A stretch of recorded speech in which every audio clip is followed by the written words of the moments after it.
노후에 친구가 필요 없는 이유 3가지 인간관계 명언. 미래의 노후를 위해 누가 친구가 될 수 있는가? 우리는 누구나 남이 나를 좋아하기 바란다. 자신이 뛰어난 지식을 자랑하는 듯한 인상을 주는 태도는 결코 남의 호감을 얻지 못한다.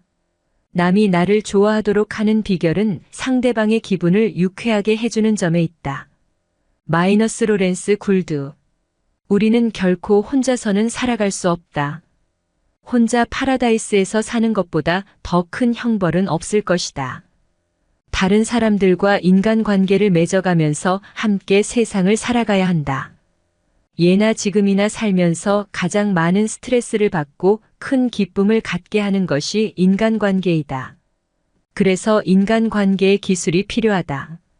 좋은 인간관계란 자신 스스로가 남들에게 성실한 자세를 보여주고 내 쪽에서 먼저 상대방을 인정하고 좋아하는 것이다.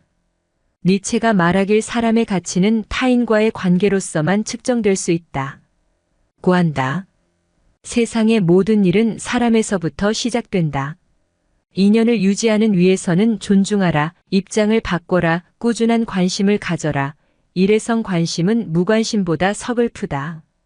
잠깐 신경 쓰다가 이내 무심한 것은 날카로운 상처를 남긴다.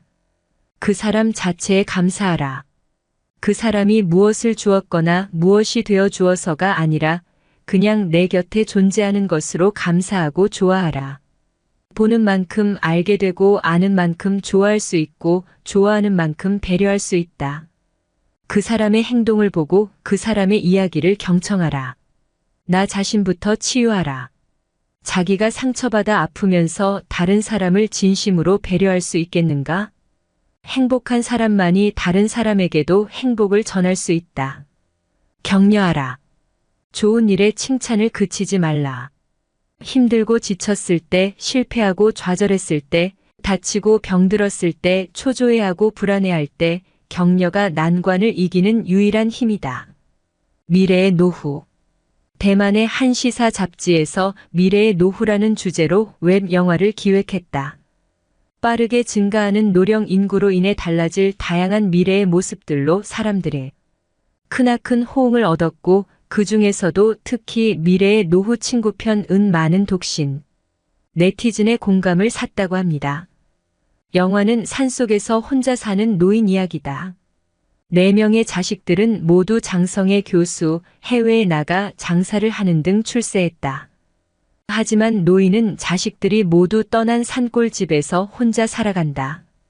그러던 어느 날 아들과 손자가 멀리서 찾아온다는 소식에 그는 정성껏 맛있는 음식들을 준비한다.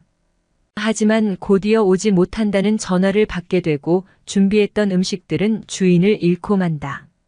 이때 창밖의 하늘마저 우중충해지고 노인은 친구를 불러 함께 식사할 계획을 세운다. 하지만 누렇게 색이 바랜 낡은 수첩을 한참 동안 뒤적거려도 함께 식사할 만한 친구를 찾지 못한다. 이내 창밖에서는 비가 쏟아져 내리고 결국 노인은 부엌 식탁에 앉아 가득 차려진 음식을 홀로 먹는다. 마지막 장면 위로. 인생의 마지막 20년을 함께할 친구가 있습니까? 라는 자막이 흐른다. 누구나 그렇게 혼자가 된다. 대만 최고 베스트셀러 작가 우러취한 저 우리는 그렇게 혼자가 된다. 에서 완벽하게 홀로 서는 노인들에게 다음 3가지를 요청한다. 외롭지 않기, 여유롭게 살아가기, 늘 행복하기. 노후의 삶을 완벽하게 해주는 3가지 요소 돈, 사랑, 우정을 지금부터 준비해야 한다. 각자 더 나은 미래를 위해 인문학을 깨닫고 공부하는 태도가 요구된다. 완전하게 홀로 서려는 삶의 자세야말로 진정으로 나답게 행복해지는 길이다. 노후의 친구가 이러했으면 한다. 첫째 가까이 있어야 하고, 둘째 자주 만나야 하며, 셋째 같은 취미면 더 좋다. 넷째 같은 생각과 생활 수준이 비슷하면 다행이다. 다섯째 종교가 같으면 금상첨화다. 인간관계는 거울과 같다. 사람들과의 관계에서 겪는 문제들 중 대부분은 스스로 빚힌 문제다. 상대방을 나와 같은 생각으로 바꿀 필요는 없다. 혼자 웃는 거울이 없듯이 우리 자신의 생각들을 조금씩 바꿔나가다 보면 주위 사람들과의 관계는 자동으로 개선된다. 사람의 인연도 마찬가지다. 향을 가까이 하여 향기가 나고 생선을 꿰면 비린내가 나는 것과 같다. 사람은 조금씩 물들어가는 것을 본인만 모를 뿐이다. 공자는 말한다. 다른 사람을 대할 때 그 사람의 몸도 내 몸같이 소중히 여기라. 내 몸만 귀한 것이 아니다. 남의 몸도 소중하다는 것을 잊지 말라.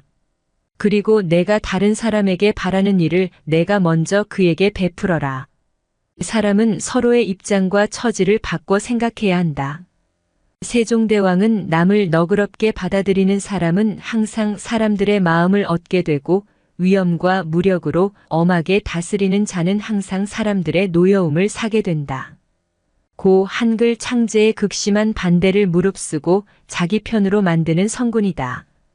대부분의 사람들은 내 편도 아니고 내 적도 아니다. 또한 자신이 무슨 일을 하거나 자신을 좋아하지 않는 사람들은 있게 마련이다. 모두가 자신을 좋아하기를 바라는 것은 지나친 기대이다. 다른 사람과 교제할 때 꼭 잊지 말아야 할 일은 상대방의 나름대로의 생활 방식을 인정하고 남의 인생에 혼란스럽게 하지 않도록 함부로 간섭해서는 안 된다. 사람과 더불어 환란이나 허물은 같이 할 수 있지만 공은 같이 나누기 어렵다. 공이나 안락은 나누기 어렵다. 서로 시기와 비교로 인해 원수되기가 쉽다. 인간관계에서 사이가 좋다 나쁘다를 가르는 것은 상대방이 아니라 바로 당신이다. 당신이 옳은데도 그 사람이 동조하지 않으면 그 사람이 책망받을 것이 아니라 정작 책망받아야 할 사람은 바로 당신입니다. 왜냐하면 당신이 그 사람에게 마음과 정성을 다하지 않았기 때문입니다. 내 스스로 원하지 않는 것을 다른 사람에게 행해서는 안 된다. 내 안에 보물 명검을 가진 자는 그것을 상자에 넣어둔 채 함부로 쓰지 않는다. 나에게 가장 소중한 보물은 무엇일까? 재능, 자산, 재주, 물건인가? 아니다. 누가 뭐래도 가장 중요한 것은 바로 나 자신이다. 내면을 소중히 여기고 자신을 함부로 굴리지 않는다. 자신의 가치를 스스로 발견하고 개발한다. 인품이 갖추어지지 않은 사람이 온갖 명품으로 몸을 치장한다고 해서 돋보이는 것은 아니다. 오히려 그는 비웃음의 대상이 된다. 그러므로 먼저 자신의 가치를 발견하라. 자신의 가치를 알고 자기를 소중하게 여기는 사람, 그가 바로 진정한 보물을 간직한 사람이다. 비난하기 전에 먼저 상대방을 이해하려 애써보라. 왜 그런 행동을 했는지 생각해보고 그 행동을 이해하려 노력하라. 그것이 비판보다 더 유익하다. 더불어 그것은 동정과 관용과 우애를 길러준다. 하늘도 인간이 죽을 때까지 인간을 심판하지 않는데 왜 우리는 인간을 심판하려 드는가? 현명한 사람에게는 매일매일이 새로운 인생이다. 그러므로 어제의 일은 잊고 내일의 일은 생각하지 말아야 한다. 오직 오늘만이 새로운 인생이다. 인간의 본성 가운데 가장 비극적인 것 중에 하나는 현재의 삶에서 도피하고자 하는 것이다.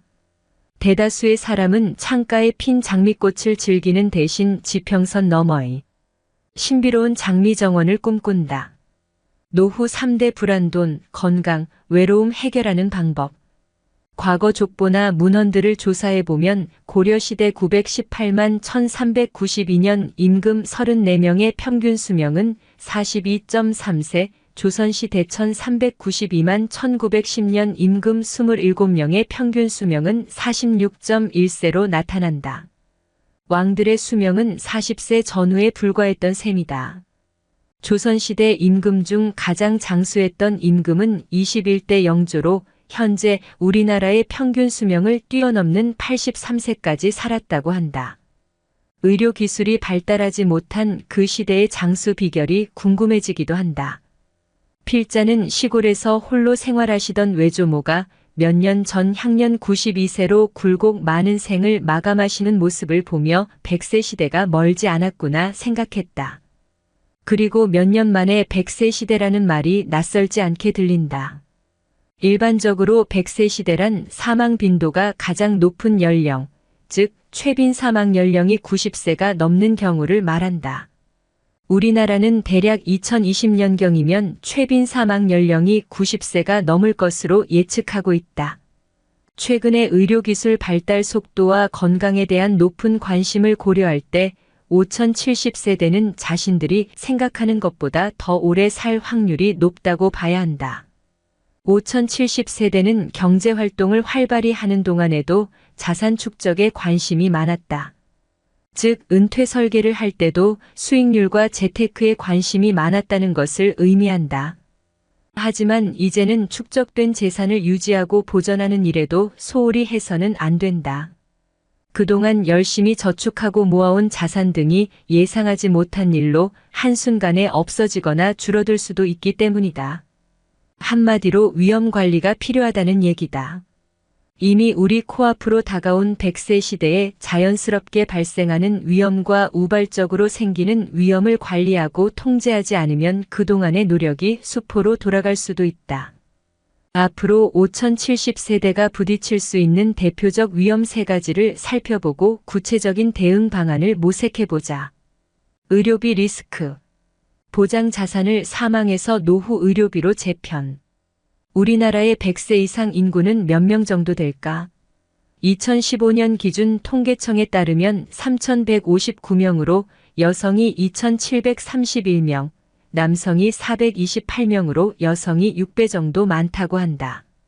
하지만 행정자치부 조사에서는 100세 이상 인구를 17만 562명으로 집계하고 있다. 1만 4천 명 정도 차이가 나는 이유는 뭘까?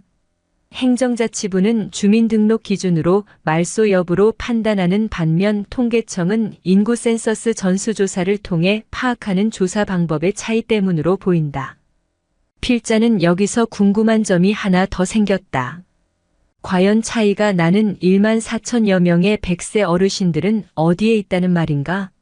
대부분은 거동의 불편과 질병 등을 이유로 병원이나 요양병원에 입원 치료 중일 가능성이 높아 보인다. 지난해 생명보험협회는 우리나라 사람들의 건강 수명, 즉 전체 평균 수명 82.4세에서 질병이나 부상으로 고통받는 기간을 제외하고 건강한 삶을 유지하는 기간이 76.4세라고 발표한 바 있다. WHO 세계보건기구에서는 2014년 기준 우리나라 사람의 건강 수명을 73.2세라고 발표하기도 했다. 이런 점을 고려할 때 우리나라 사람들은 짧게는 6년, 길게는 10년 정도 병치레를 하다 사망하는 것으로 보인다. 이처럼 노후에는 질병이라는 달갑지 않은 친구를 맞이할 가능성이 매우 높다. 노후 질병이 재무적인 측면에서 특히 위험한 이유는 일정 연령이 되면 자연스럽게 발생하고 오래 살수록 그 위험의 정도가 급증하며 질병의 정도를 예측하기 힘들기 때문이다. 노후에 발생하는 질병은 자연스런 현상이란 점에서 건강관리만 잘하면 어느 정도 예방할 수 있겠지만 완벽한 예방이 쉽지 않고 한번 발병하면 치료비가 만만치 않다는 문제가 있다. 긴 병에 효자 없다는 속담처럼 노후에 발생되는 치료비는 가족에게 큰 부담이다. 건강보험공단 2015의 조사에서처럼 연령이 증가할수록 1인당 연간 의료비는 기하급수적으로 증가하는 형태를 보이고 있다. 1인당 생애 총의료비가 65세 이후에 절반 이상 발생하는 것은 노후 질병으로 인한 의료비 부담이 5070 은퇴재무 설계 관점에서 가장 큰 위험 요소라는 사실을 반증한다. 의료비 부담을 완화할 수 있는 방법은 없을까? 이를 위해 먼저 국민건강보험에 주목할 필요가 있다. 만약 5070세대가 은퇴 후 의료비가 1,000만 원 발생했다면 본인이 부담하는 금액은 얼마나 될까? 요양기관별로 다소 차이는 있을 수 있지만 일반적으로 건강보험공단에서 63.4% 약 630만 원을 부담하고 나머지 36.6% 약 370만 원은 개인이 부담해야 한다. 개인 부담분을 분해하면 건강보험 급여 대상 의료비의 20.1%와 비급여 의료비 16.5%다. 국민건강보험 제도의 구조를 감안할 때 5070세대의 노후 의료비 부담은 건강보험 본인 부담금과 비급여 부분을 어떻게 준비했는지에 따라 크게 달라진다. 5070세대가 2040 시절에는 가장의 유고에 대비한 사망보장 중심의 위험관리에 초점을 두었다면 50대 이후에는 필연적으로 발생할 수밖에 없는 노후의료비 보장 중심의 위험관리로 보장 자산을 새롭게 리모델링해야 한다. 2040 시절에 가입해 두었던 보험을 노후의료비 보장 중심으로 재검토하고 행여 중복 보장으로 인해 과도한 보험료 지출을 하고 있지는 않은지 분석해 웰스가 아닌 헬스 시대에 맞도록 재편할 필요가 있다. 자녀 부양 리스크. 현명한 노후 준비는 자녀의 경제적 독립. 대한민국의 5070세대가 늙은 염난거미를 닮아가고 있다. 염난거미는 독거미의 일종으로 새끼가 먹을 것이 없으면 새끼를 위해 제 살을 먹이로 주는 습성 때문에 붙여진 이름이다. 지금 5070세대는 은퇴 후에도 성인이 된 자식 뒷바라지를 걱정하고 있다. 혹자는 자식 뒷바라지가 100세 시대에 무슨 위험이냐고 반문할 수 있다. 부모가 자녀를 낳았으면 자녀가 경제적으로 독립할 때까지 물심양면 지원하는 것은 인지상정 아니냐고 항변할 수도 있다. 하지만 은퇴 이후 연금 외 변변한 수입원이 없는 상황에서 생물학적 성인 자녀가 사회학적 성인 자녀로 탈바꿈하지 못하면 예상치 못한 상황에 따른 심리적 고충은 물론 경제적 부담도 만만찮다는 점에서 엄청난 리스크가 아닐 수 없다. 경기 침체에다 비혼과 만혼이라는 사회적 현상까지 더해져 부모와 불편한 동거를 하는 성인 자녀가 늘고 있다. 동거를 하지는 않더라도 경제적으로 의지하는 성인 자녀도 꽤 많다. 이는 선배 세대들은 크게 걱정하지 않았던 고민이란 점에서 5070세대에겐 새로운 리스크라 할 수 있다. 이런 현상은 동서양이 다르지 않다.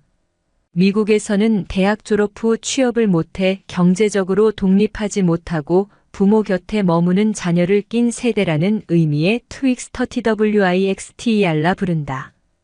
캐나다에서는 직업을 구하러 이리저리 다니다가 결국 집으로 돌아온다는 뜻에서 부메랑 키즈, 영국에서는 부모 퇴직연금을 축낸다는 뜻에서 키퍼스 KIPPERS 키즈 인 페런차 파커츠, 이로딩 리타이어먼트 세이빙즈, 이탈리아에서는 모친이 해주는 음식에 집착한다는 의미의 맘모네MAMMON이라고 칭한다.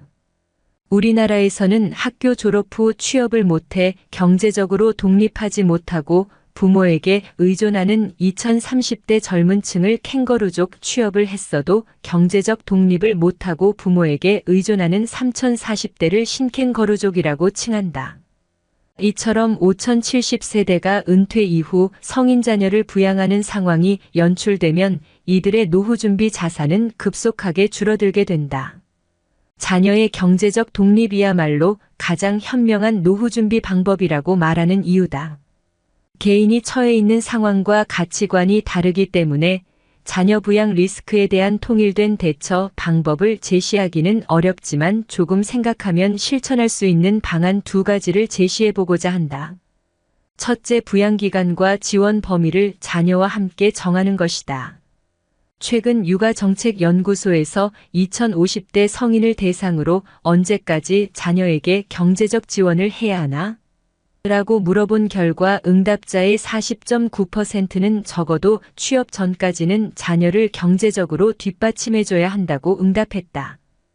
2008년에는 이 비중이 26.1%였던 점을 감안할 때 성인 자녀의 부모에 대한 의존도가 증가하고 있음을 보여주는 대목이라 할 수 있다.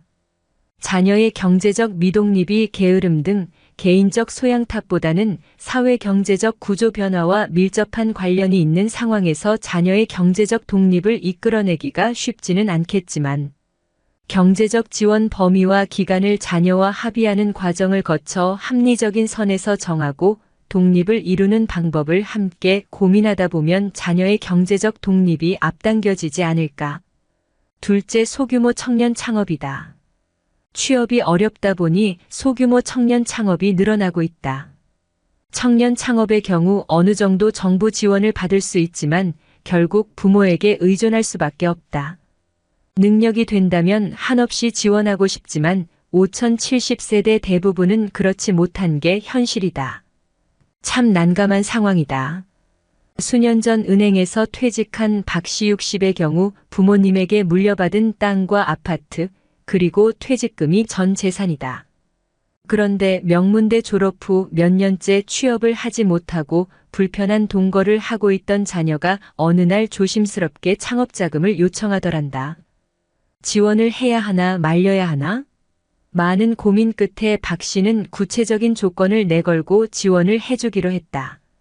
자녀에게 사업 계획서를 요청하고 자금을 한꺼번에 지원하기보다는 순차적으로 지원하며 아버지가 아닌 채권자로서 계약서까지 썼던 것이다. 부모와 자식 간에 이렇게까지 해야 하나 혀를 찰 수도 있으나 이런 일일수록 냉정하게 대하는 게 정답에 가까운 차선책인 것 같다. 금융사기 위험. 내 돈 지키는 5가지 행동 지침. 뉴스나 드라마를 통해 은퇴자들이 어이없게 금융사기를 당하는 경우를 종종 보게 된다. 드라마의 소재거리로 활용될 정도로 은퇴자들이 쉽게 금융사기 표적이 되는 이유는 뭘까? 주된 직장에서 물러난 은퇴자들은 비록 고정 수입은 크게 줄어들었다 해도 퇴직금과 모아둔 유동자산이 다른 세대에 비해 상대적으로 많은 편이다. 여기에다 금융시장의 변화에 둔감한 상황에서 줄어든 고정 수입을 보충하고픈 조급한 마음에 고수익 상품에 대한 욕구가 커져 금융사기범의 미끼를 덥석 물 가능성이 높다. 미국 투자자교육재단에서는 금융사기를 당하기 쉬운 사람의 유형을 다음과 같이 분류하고 있다. 50대 후반의 기혼자, 자신의 판단과 금융 지식이 평균 이상이라고 생각하는 낙관적인 성격의 소유자, 새로운 생각이나 판매 선전에 귀가 솔깃한 사람, 최근에 건강 또는 금융상 어려움을 겪은 사람 등. 이 중에서 2가지 이상에 해당되는 사람은 금융사기에 당할 가능성이 높으므로 조심해야 한다. 단 한 번이라도 금융사기를 당하게 되면 힘들게 모아온 자산을 다 잃을 수 있다. 아래의 금융사기 예방을 위한 5가지 행동 지침을 소개한다.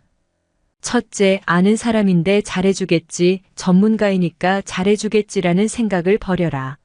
아는 사람이 더 무서울 수 있다. 이들은 오히려 고객의 이익보다 금융기관이나 종사자의 이익을 우선할 수 있다. 둘째, 금융업에 종사하는 개인이 제공하는 보고서가 아닌 금융기관의 보고서를 받아라.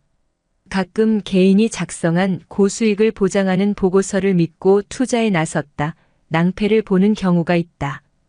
고수익을 보장하는 약속 뒤에는 대부분 고객의 자금을 유용할 의도가 숨어 있는 경우가 많다. 초저금리 시대에는 고수익을 미끼로 2자릿수 수익률을 제공하면서 호시탐탐 돈을 노리는 금융사기꾼이 주변에 널려 있다는 점을 명심하자. 셋째, 배우자의 사망, 이혼 소송 등으로 어려운 상황에 처해 있을 때 불현듯 다가오는 도움의 손길을 조심하자.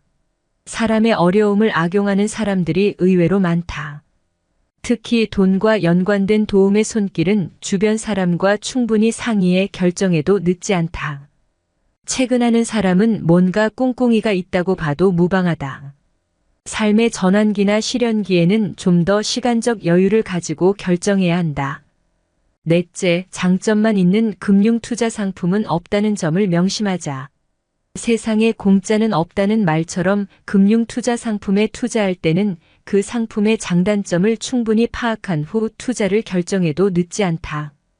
마지막으로 금융사기꾼이 노리는 것은 높은 수익률에 쉽게 흔들리는 고객의 마음일 수 있다는 점을 명심하자. 고수익을 확정 보장하거나 마감임박이라면서 투자 권유를 종용하는 경우 금융사기를 의심해봐야 한다.